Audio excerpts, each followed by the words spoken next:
Welcome to everybody to the second virtual chapter of Lands, Borders, and People, where we'll deep dive into the issue of climate-induced migration and displacement. Now, as Ketki mentioned, this discussion couldn't have been more relevant and timely. Even as I speak here now, more than 170,000 people in India and Pakistan have been evacuated as Cyclone Biparjoy is expected to make landfall this evening. The cyclone is a reminder to us that global warming is driving climate catastrophes in the subcontinent. By 2050, over 50 million people in this region will be forced to migrate due to the impacts of climate change and environmental degradation, according to a World Bank estimate. Now, 50 million is almost the population of a country like Ukraine. Climate risk is staring us right in the face. Turning away from it is not the solution. So what is the solution? Well, that's what we will be discussing here today. Ketki just introduced me. My name is Priyali, and I'm the founder ED of the Azadi Project, the collaborating partner of Asia Society India Center on this series. Before I introduce the panel, just a quick note. Again, on the housekeeping, the discussion is going to go on till about 6:50 p.m. I will open it up for Q&A after that. Please raise your hand. Also turn on your camera. We'd love to see your faces and introduce yourself before asking your question. With that, let me introduce the panel. Joining us today is Stella Paul. She is the Project Officer, Environment and Health with the Earth Journalism Network. She has been working as an award-winning multimedia journalist, trainer, and communicator for over a decade. She's joining us from Hyderabad today. Thanks, Stella. Dr. Aqdas Afzal is the Assistant Professor of Social Development and Policy at Habib University in Pakistan. His research focuses on the relationship between economic growth and fossil fuel energy consumption. He is joining us, in fact, just 200 kilometers away from where the cyclone is going to make the landfall. He's in Karachi. Sanjay Vashist is the Director of Climate Action Network, South Asia. He mobilizes civil society action on climate policies in South Asian countries, focusing on resilience building and achieving a carbon neutral future. With that, let's begin. Dr. Aqdas, I'm going to come to you first. Let's stay and start with the cyclone Biparjoy. You are just about 200 kilometers away from where it's expected to make landfall. We see a lot of reactions, evacuations happening, but mostly when there's a climate disaster, are the reactions of governments and organizations myopic? Are we thinking of a long-term plan, or are we only looking at that particular problem, which is important to evacuate people, to give shelter to people? But what about the long-term plan? Do you think we usually have a myopic reaction to climate disasters? Thank you very much for having me on this great, how should I say? I don't want to use the word opportune, a very poignant time when, as you mentioned, that the cyclone Biparjoy is about to make a landfall less than 200 kilometers east of where I am in Karachi. I think your question is a very important one.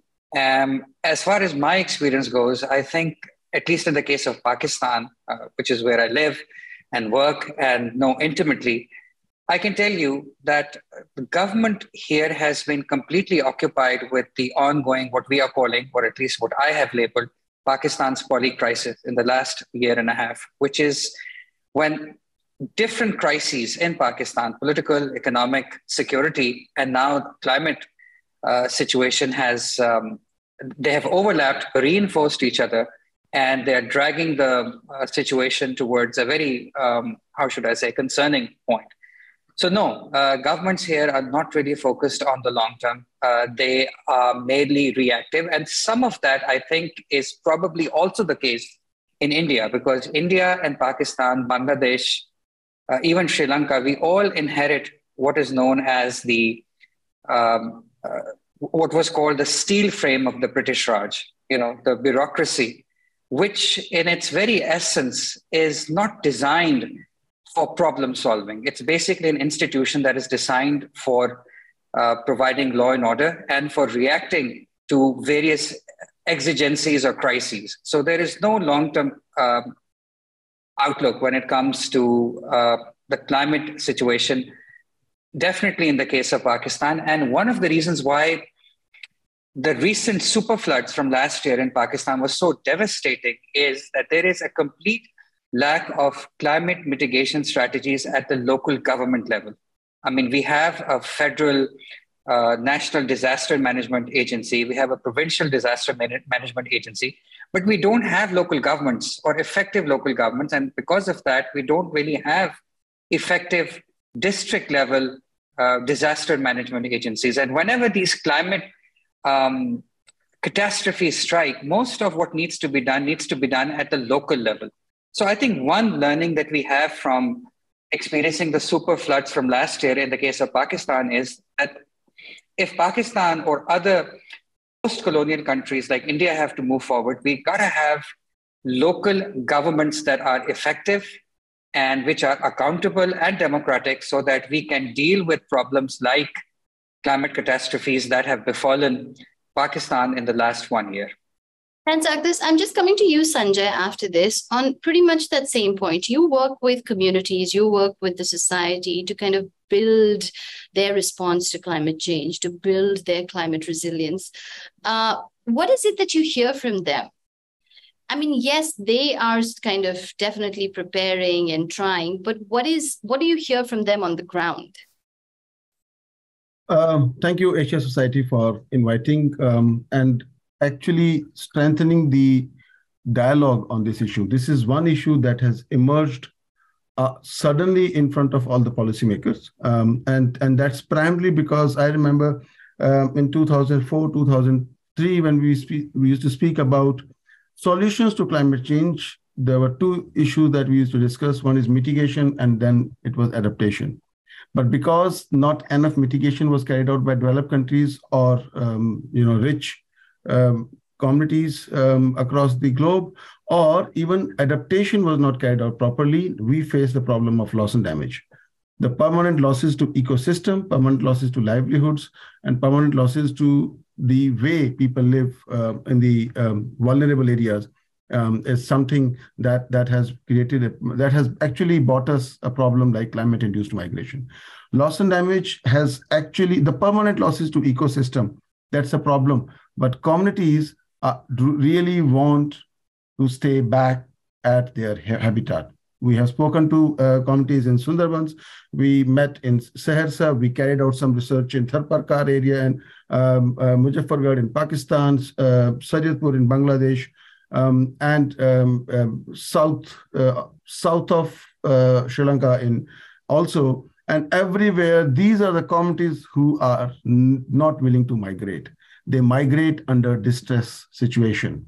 What kind of distress they face? They face one after another drought conditions, heat waves, they face flood conditions, and they are willing to bear that burnt also. But when there is a gap in the income because of salinization of the agriculture field, because of damage to the infrastructure and damage one after another, that is the major problem that forced them to migrate. And they initially migrate with the intention that we will go to cities, will earn the amount that now we have started missing or we have permanently lost in a year. So we need to earn it from the cities and then come back.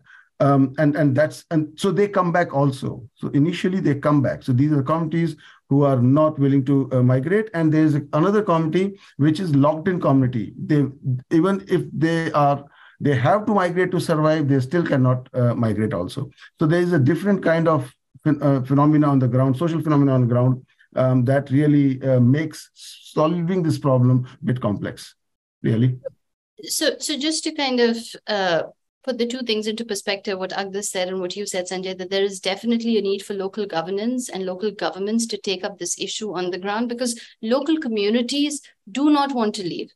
Local communities want to stay in their local areas and survive as long as possible. And then there are some who, even though the conditions are really bad, they cannot leave. I'll come back to you on this, but Stella, I want to come to you on, you have lived experience of this, right? You are a journalist, you have been reporting on this issue, but the fact that you report on this issue is somewhere inspired by your own lived experience. Can you share that with us? Yeah, sure. First, thank you, Asia Society. Thank you, Priyali, for, as Aqdas said, for having this conversation. very appropriate. I think this is one of the most urgent issues of our time, but we just don't talk often enough about it. When we do, it's more like in a scattered, isolated fashion. So to go back to the beginning of this, Sanjay just mentioned the locked-in situation where communities live. We call it trapped. So I grew up in a village that actually is a kind of a cluster of village in the northeast of India. And that could probably be best described as a trapped community because we were trapped in between two rivers. Both are transboundary rivers, like they start here, they flow all the way through Bangladesh. And this is not very far from Myanmar border. So what happened is every year in the monsoon, the word monsoon is something that we only got familiar with when we grew up. But as a child, it was like when the rains come. And the rains came, quite unpredictably. Sometimes you knew when they're coming. Sometimes they would just come without any big alert. So the rains came, and then suddenly the rivers would be flooded. The water would be coming into the houses. And most of the houses, at least back then, were they were mud huts. And then we also had the roofs where what we call it's made of a local grass that is called sun. So sun grass and whatever kind of, or some had tin roofs. So if the wind was strong enough, the tin roofs flew off. But even otherwise, the water would be in your house, within a few hours, sometimes in 4 to 5, depending on how far you live from the river. And sometimes it could be 8 to 10 hours. And within 2 days, so people would, of the community, we didn't have access to any kind of early warning system or any kind of warning system, to be honest. So people would be, of the community would be keeping an eye on the rise of the water level. And then we would know that it's time to move when I would see my mom, kind of packing, that is like putting some potatoes and some onions and some rice in a big bed sheet and things on. But why I said we were a trapped community, as Sanjay said, nobody wants to leave their home. And we wouldn't want to leave either. So the first thing that would be is like, we would, the water comes into the house on the floor. So then we would be camping on our bed. So the bedroll would be, taken off, and then we would be sitting there. Mom would be cooking on a kerosene stove on the bed. Then the water would be, as the water level, rose higher, there would be no way to, we could stay in. The other thing, there are so many other things that go on with this, like the snakes coming into the house. And then you have livestock, you don't have space to keep your livestock. So then there would be a time after around, 1.5 days to 2 days at the most, then we would be forced to leave our house. And since everybody else had the same situation, some would be taking shelter into the neighbor's house who may have had an elevated room. But most of us would be then going to the nearby school, That happened pretty much all through my my childhood, my early teen to my mid-teen years. What made me angry, it still makes me angry, is that nobody told us that we were not supposed to be living in this condition. So as to relate to what Aqdas said, when local governance is weakened, or there is a lack of enough, strong governance, this is what happens. Everything is passed right back to the community. And the community is forced to believe that this is what it's part of life. This is how you are. Okay, it's part of life. But this is not what I signed up for. This is not something that I should be living in or should be a part of life. So it's a recurring event all through my childhood. This is the memory that keeps coming back. And then there is the other things like trauma of, you can't sleep all through the night because you keep hearing the sound of the river bank, breaking. I don't know how many of people in this room have heard or experienced that when the flood water rises and you hear this sound, and the water is now going to come in. And it's the most scariest sound that a child can experience. And of course, when the wind blows hard, mom would be pushing us under the bed, because if the house comes down, that's the only way we would be saved. So that's my experience. And that's what eventually, kind of pushed me into, because these are not stories that I'm like, it happened to me. So if I don't tell these stories, who else will? And that's how I came into climate change journalism. Stella, thanks for sharing that. And I know it's probably not easy to kind of reminisce about these situations and also talk about the trauma. So thanks for sharing that. But because you share, because you write, because you talk, these issues get noticed. And probably other little girls like you who are there right now will hopefully get some help. But coming from local responsibilities and local governance, I want to bring in international responsibility as well. Isn't there an international responsibility also towards this region? When we're talking about, say, 2050, 50 million people in this region are going to be forced to migrate. In 2015, when there was this entire migration from Middle East to Europe, and I was reporting there, I actually met with some Bangladeshi refugees who also kind of tried to kind of find their way into this. And every time you see somebody from Bangladesh or from this region, you talk of them as economic migrants. But we don't consider that the migration has happened because they're forced, that the livelihood has been taken away because of repeated flooding, repeated climate disasters. So isn't there an international responsibility also towards this region in particular? Anybody, Aqdas? Okay, Sanjay, you want to start? Yeah, coming from Bonn Climate Talks, I think I should take first. I should try to answer it. I think, Priyali, one thing that we need to understand is that the way we look at migration, there are two factors or two drivers, pull factors and push factors. Pull factors are basically for better opportunities. You get educated, you go for better opportunities. Push factors are you are being pushed out of it because of disasters that are hitting your habitat again and again. So certainly, I think we need to differentiate between these two also. In fact, 2019, one study says that more than 33 million people in 145 countries migrated because of environmental disasters as well as conflicts. And apparently, the environmental disasters number was around 25 million out of 33 million.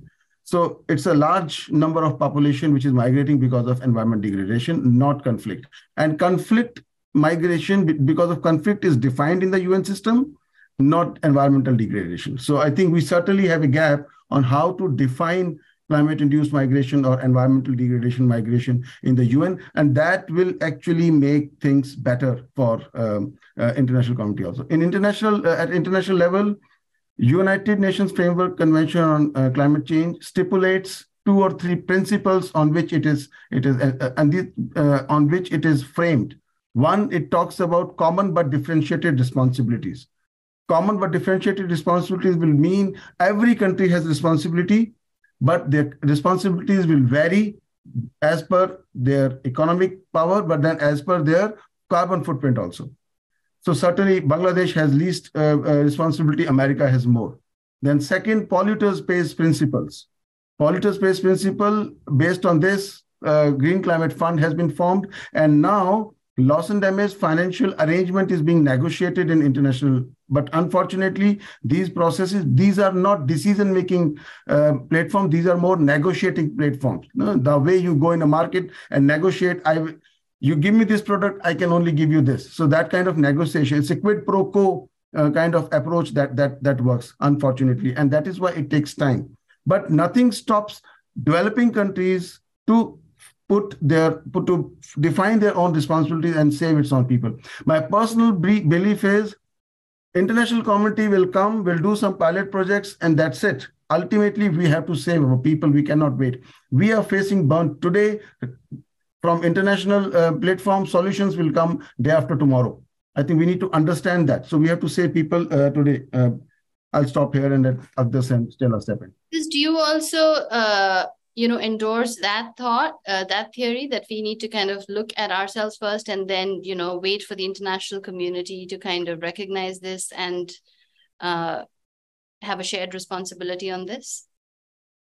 That's certainly a very interesting perspective, but I feel that the international community has a very large burden to bear when it comes to the ravages that are the ravaging of local communities in the global south. I mean, for instance, you probably all know about the super floods in Pakistan from last year.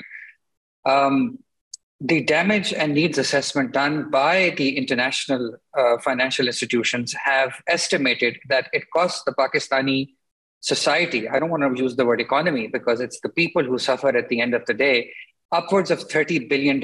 And what that has done is that has made whatever efforts Pakistan was trying to make in order to make its economy more neoliberal or more austere irrelevant. Because when you have a flood, a super flood that's impacting 33 million of your population, that is destroying 20,000 schools, that is creating the kind of catastrophe that we haven't seen in the last 75 years, then all promises or efforts that you're trying to do when it comes to making your economy more efficient, your promises to the IMF, they become irrelevant.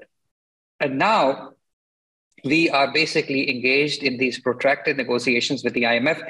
So what the IMF and all these other institutions need to do is to bring in climate augmentation to their models. So whenever they look at climate augmentation, so whenever they look at debt sustainability analysis, in the case of Pakistan, for example, I mean, there has to be a climate augmented debt sustainability analysis, meaning that if a certain country is impacted by climate catastrophes, that has to be incorporated in their debt sustainability analysis. I feel that as a member of a country that feels immense amount of distress because of the events starting from hostilities between Russia and Ukraine, and then this quantitative tightening in the rest of the world, and that distress that many countries in the global south are facing.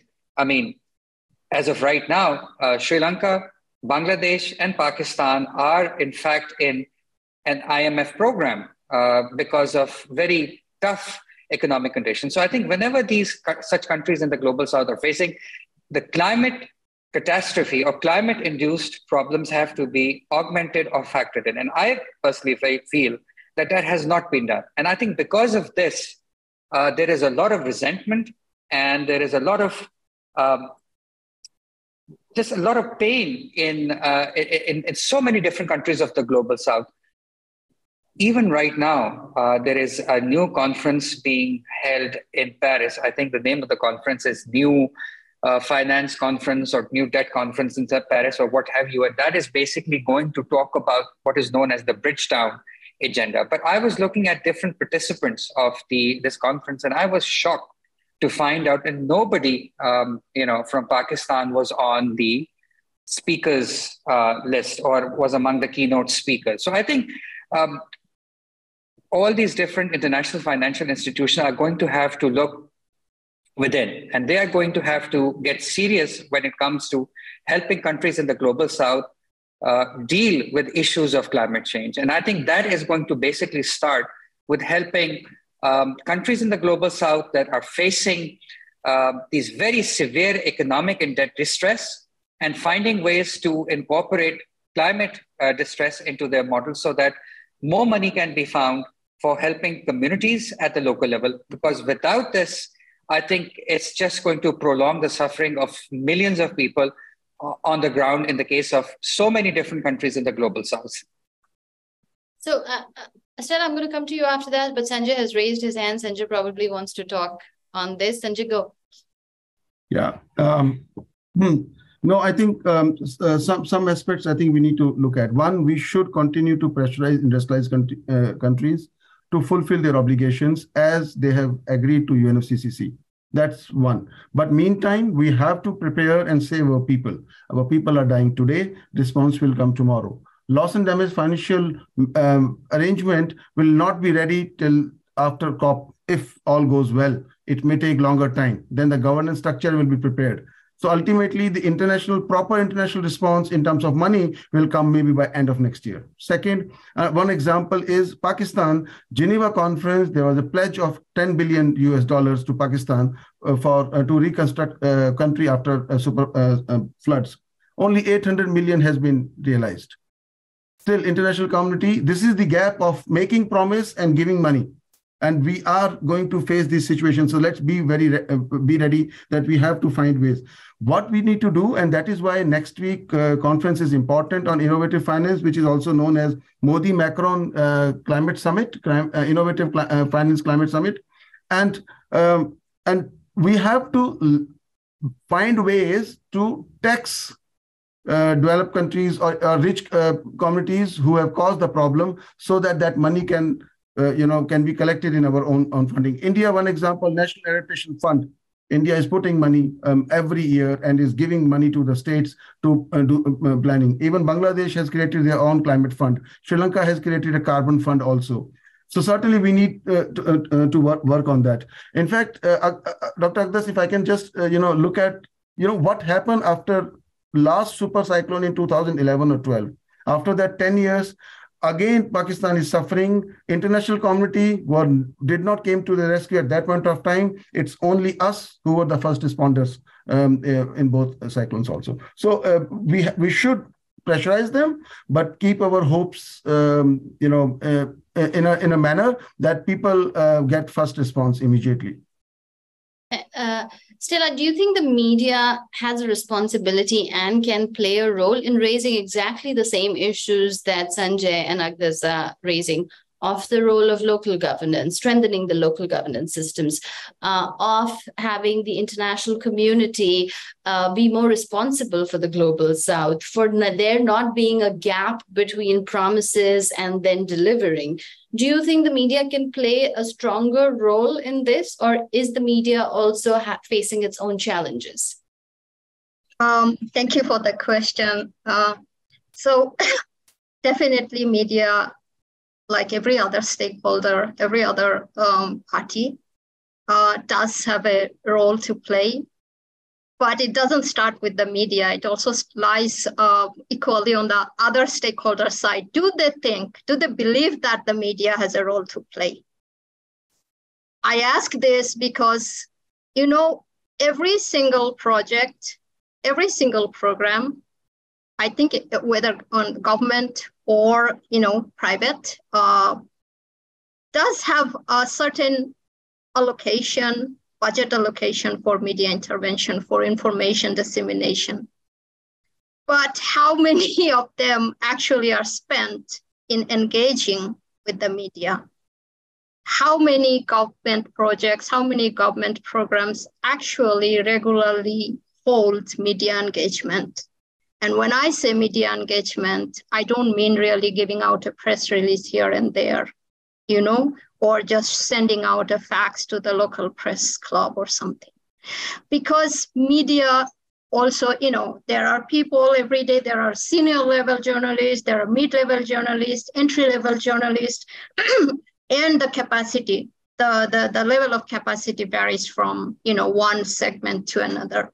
So it's as simple as that. To come to this panel, we had to do some work. We are here because we have certain expertise or certain experience on this issue related to migration. Now, if I am back to my newsroom and if I am to write about these issues, whether it's the unmet, unfulfilled promises of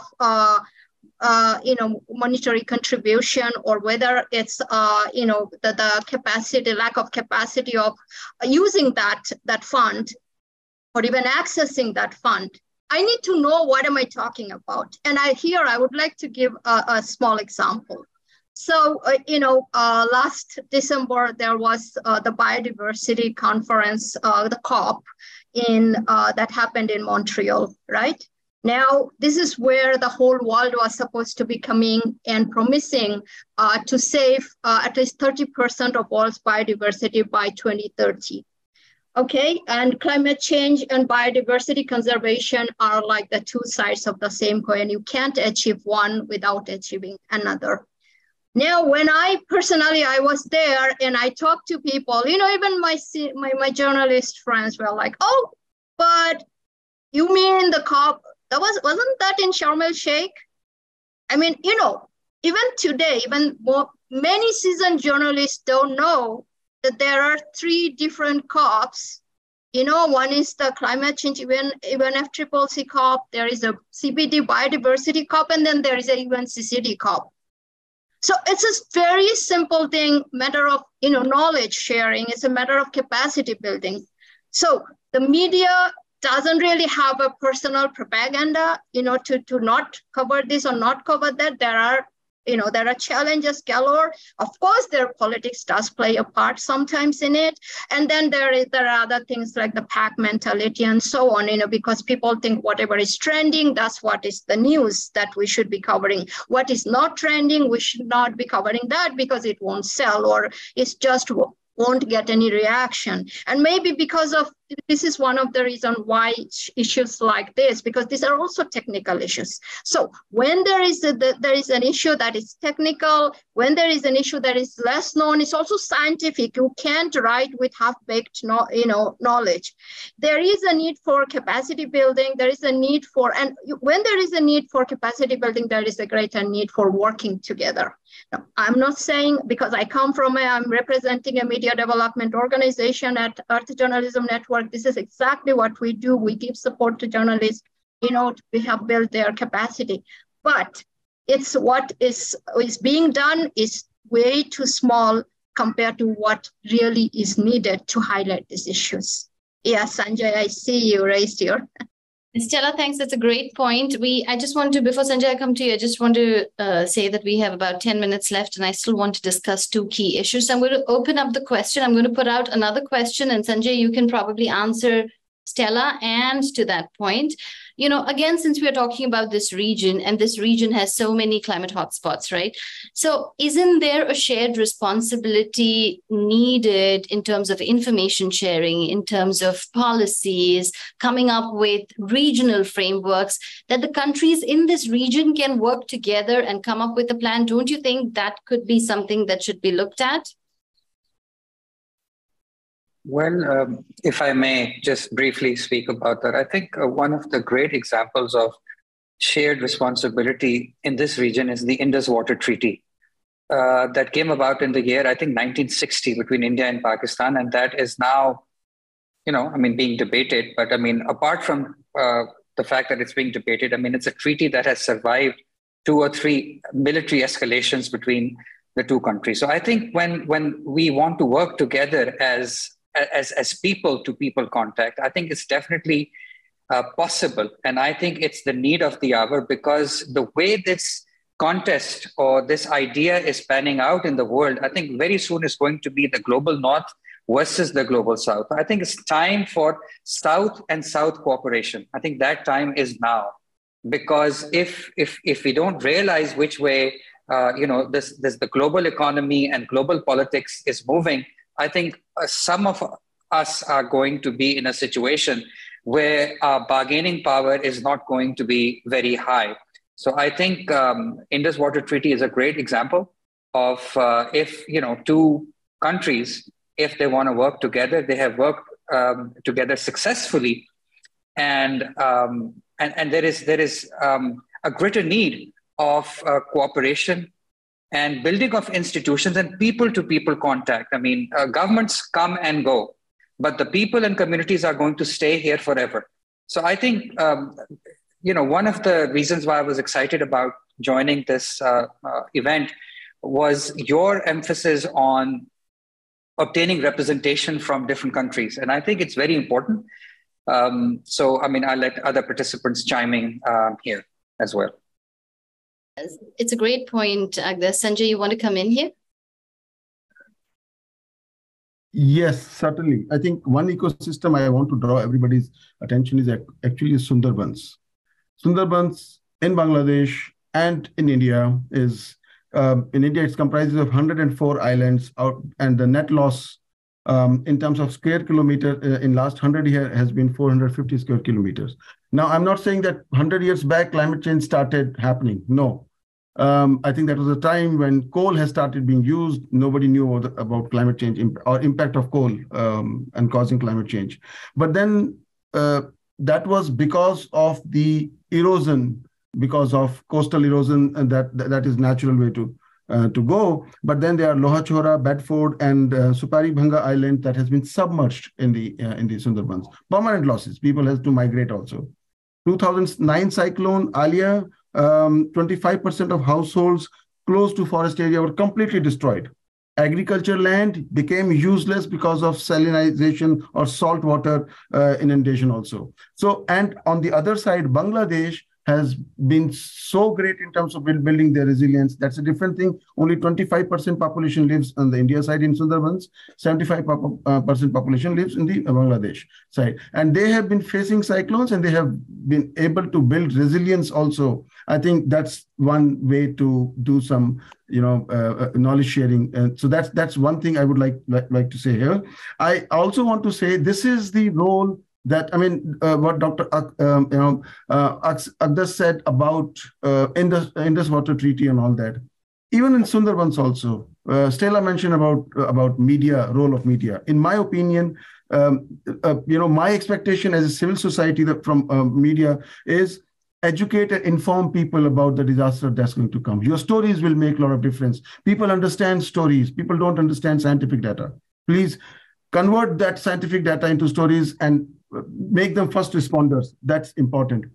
That will also help community-led action or planning to be done. In fact, CAN South Asia, in all South Asian countries, we have recently initiated a fellowship for media, where we have engaged media in South Asian countries to go and do stories in the urban area where people migrate. When they migrate, what kind of challenges they face, do their stories. And what we have also requested them to look for is these solutions, community-led solutions, traditional knowledge used as a solutions. I think that's the role that we expect media to play. Priyali, I actually, I can't agree more on any of this with either with Sanjay or with Aqdas. I think, but at this moment, I would like to take everybody back to the title of the core theme of the topic, which is like migration, climate-induced migration and displacement. And then we talked a little bit about the trapped community that lives in between. What happens with media, when I mention the lack of capacity, it doesn't just mean knowledge, capacity, knowledge gap, it also means financial capacity, logistical capacity, technical capacity.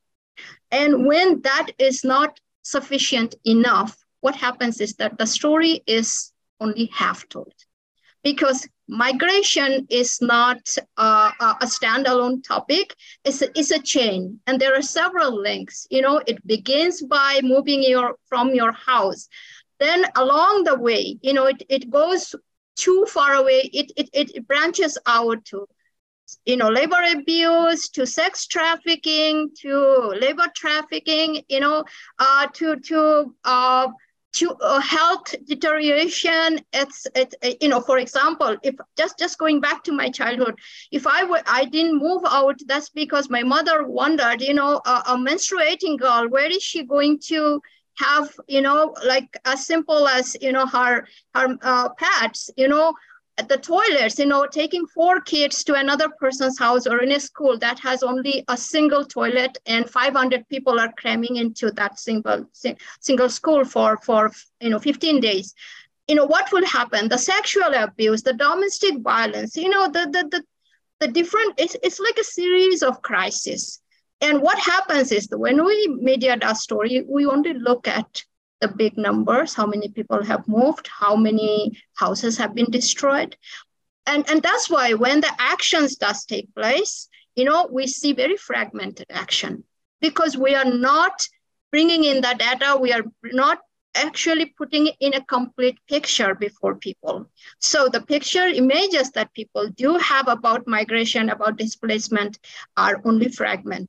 So what we need to do is we actually need to, bring in the whole picture in the story, and so that people do know the depth and magnitude of the problem. And it cannot be done alone because capacity is needed. So for example, today, Sanjay mentioned the fellowships. Earth Journalism Network does give a lot of fellowships all year through. Right now, we have 3 to 4 fellowships open, including one to cover COP28. But just to give an example, we will be giving a fellowship to 20 journalists, and we probably will be receiving 300 to 400 applications. That means 300, what happens to the 280 or 380 stories or journalists with all this experience and the stories, they are not going to be told. But this is all that we can do. And this funding usually comes from the developing countries. So what is, regionally, now going back to what Aqdas said, we do need kind of a framework at regional level, where journalists from Sri Lanka, Maldives, Nepal, Bhutan, and India and Pakistan do come together to tell the stories. We need that kind of a system. We need that kind of a support system for media. And that's right now just isn't happening. So this is what is the need of the hour for me. No, Stella, I totally hear you on that. Like, journalists need to tell these very important stories, but journalists also need the capacity and the financial resources and the support to tell these stories. And I think what's happening right now is just a drop in the bucket. So we have the last 3 minutes of this. So I'm going to give one question to all of you, and I just want like a one sentence response so we can move to the question and answer.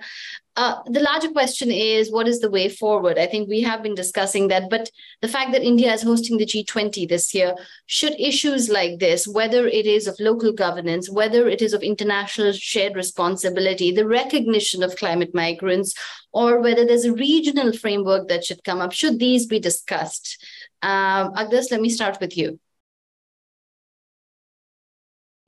Let me just quickly unmute. Sorry about that. Okay, so when we met previously, I was just mortified to find out that Stella had worked in every single country in South Asia except Pakistan. So I'm going to use this forum and demand all the governments in South Asia to, initiate a new category of visa, a special visa for climate journalists, so that these journalists can travel in every single country and bring stories from what is happening, these devastating things that are happening to our people, and share them with people living in other countries. So I think this should be the first step. I mean, come up with a new special category for climate journalism so that people like Stella can travel to Pakistan and see firsthand what is going on, and so that people from here can travel to India. I think we cannot be living in a world where people cannot get visas to travel to countries. I think this has to go, number one. I think number two, very quickly, I think the time has come for a new organization, a South-South organization that should be developed so that all these countries in the South, which are at the receiving end of this climate change catastrophes that are going on, should come together and find ways to cooperate. And I think finally, and this is the idea I picked up from the Financial Times in the last couple of days, I mean, we really need to come up with a new CERN for climate data, meaning that we need to develop an international center where we can have massive supercomputing, higher level forecasts, so we can get the ability to develop country-specific mitigation strategies. Because I think at the end of the day, it's all going to be about the local level, local communities, country-specific strategies. So these are my 3 key proposals that I wanted to put on the table. Great points, Aqdas. I'm looking forward to seeing the climate journalist category. Hopefully it'll come out. Sanjay, your points, and then we'll close with Stella. Quickly. Yeah. On G20, I just want to say that G20 is not a forum to talk about displacement, but it's a forum to talk about finances, because G20 are countries which controls 85% of the global finance. So they should agree on how to fund loss and damage financial mechanism internationally. But more than internationally, I would also expect that G20 India should actually work with its neighbor countries to put a loss and damage planning process in South Asia. First, every country, I think countries are already working on loss and damage framework. In India, that work is going on. In Bangladesh, that work is going on. I also heard Nepal has also started working on it. So loss and damage, that is more inward looking. Once that's ready, if there can be a regional one, that would be great, because migration across border, it cannot be solved by one country. Countries need to coordinate. I also saw one message about data. There is hardly any data exchange happening. So that's one. Second, and that's more at the local level, all state disaster management authority, district disaster management authority, or village disaster management authority are overstretched because of the frequency of disaster that's happening. So community-led response also needs to be there. We need to prepare, skill them, make them ready so that they are the first responder, and that should result into less and less migration happening to cities. That's a great point. Skill the community, upskill the community. They are the first responders. We should have a regional loss and damage framework. Stella, coming to you for your final 2 points. One or two. My first point is that usually the trend in the media is to tell the stories of the victims. But at the same time, there are a lot of stories about climate warriors. There's a lot of positive cases in the community that's going on. Those stories are usually not told, or if they are told, they don't get enough space. So those stories also need to be told. The second thing is collaboration. If we are talking about an issue that is more regional, that affects everybody in the region, then the stories also need to be regional. And we can only do regional stories in a collaborative manner. So we should there should be funding, there should be efforts to make collaborative journalism in South Asia a reality. And my third and last thing to Aqdas is aapke muh mein ghee shakkar for that, the visa. But I would like to very quickly add that whenever there is a huge disaster happening, whether that's the earthquake in Nepal, anything else, you will see a lot of our journalist colleagues just fly in from the Western countries, because why? They don't need a visa. While we can't do that because we are waiting for the visa to come in, and the story is by that time half told, because nobody can tell the story that happened to us better than us. So we should be the ones to do that, and we need to be working together. We need more collaborative regional stories, and also need to highlight the climate warrior stories to inspire others. All right, great points here. And as you can see, the session has been recorded. It's going to be up on YouTube for people to kind of go back to these. And, this is going to be like a knowledge product, which is going to be existing forever.